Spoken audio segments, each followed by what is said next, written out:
Les femmes œuvrant dans les associations et organisations non gouvernementales ont été informées et sensibilisées ce vendredi 29 mars 2024 à Brazzaville sur le cancer du sein et de l'utérus, sa prise en charge entre autres, et sur la loi Moué-Bara qui prévient et protège contre les violences faites aux femmes.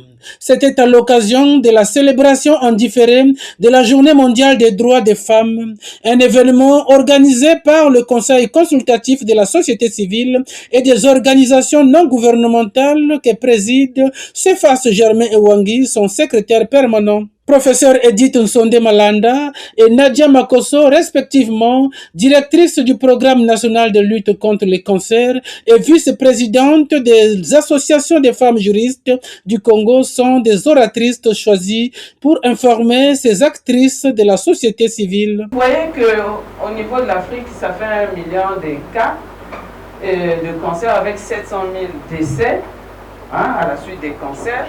Chez la femme, le cancer du sein et du corps de l'utérus sont les deux premiers cancers.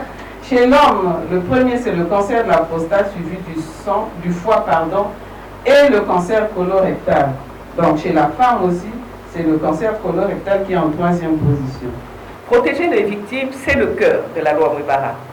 La loi répond enfin à cette préoccupation des victimes qui se trouvaient souvent désemparées, prises en étau entre la pression sociale et le manque de lisibilité des mécanismes de protection permettant de faire constater l'infraction et de se soustraire à l'influence des auteurs de ces violences. La célébration de cette journée est l'occasion de vulgariser auprès des femmes de la société civile les connaissances sur les questions abordées au cours de cette célébration pour leur appropriation.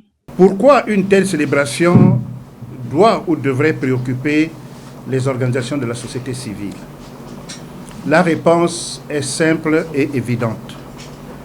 La vocation d'être des organisations de la société civile, allant de la période médiévale à ce jour, reste et demeure celle de servir l'être humain à l'évidence, de lutter farouchement contre toutes les formes d'exclusion, de discrimination et des préjugés construits par les personnes ou entités mal inspirées et, pour le cas d'espèce, les discriminations à l'égard de la femme. En rapport avec la présente journée, l'exercice principal aujourd'hui est de contribuer à assurer la vulgarisation de cette loi pour amener les uns et les autres utilement à s'en approprier pour que, dès à présent et à jamais, les organisations de la société civile tiennent le flambeau de fait que cette loi soit connue par l'ensemble des Congolaises et des Congolais.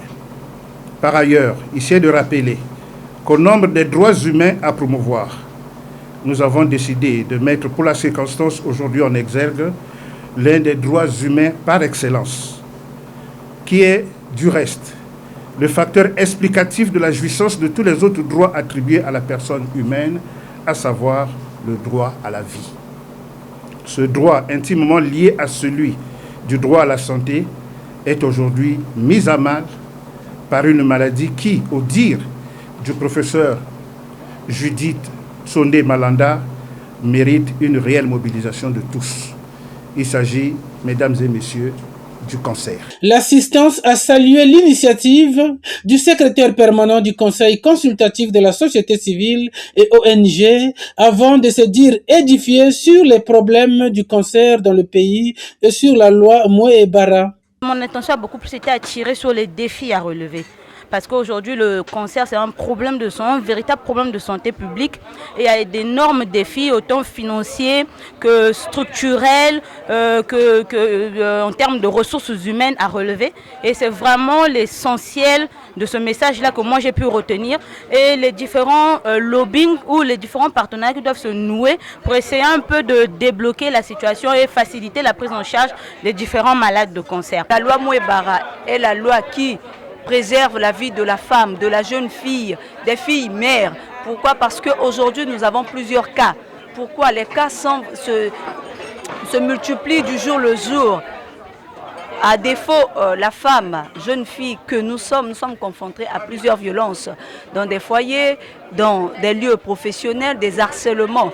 Donc la loi Mouebara est là pour éradiquer, oui, atténuer, oui, et remettre de l'ordre dans la vie d'une femme.